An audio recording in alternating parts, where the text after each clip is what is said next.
bụrụ na ike ireela nkọwa nyere banyere ilu, ngwa bịa nso ka anyị were ilu Igbo kọwaa ilu bekee ndị a. What is good for the goose is good for the gander. Emee nwata ka mere ibe ya, obi adị ya mma.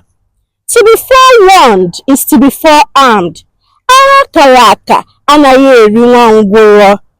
Make hay while the sun shines. Were ehihie chiwe nwa ojii. A stitch in time saves 9. Eme ngwa ngwa emeghara ọdachi. 2 heads are better than 1. Otu onye gbaa izu ogbuo ọchụ. Once bitten, twice shy.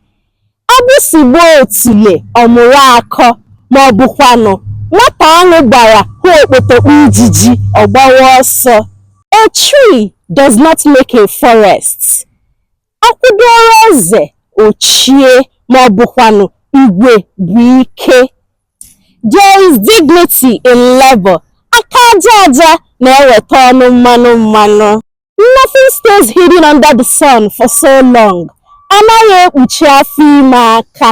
Ọ dị mma, ọnwa ndị ọzọ ị maara, biko tinyere anyị ya na ngalaba okwu ma nyerekwa m aka kesaa. Ya gazie.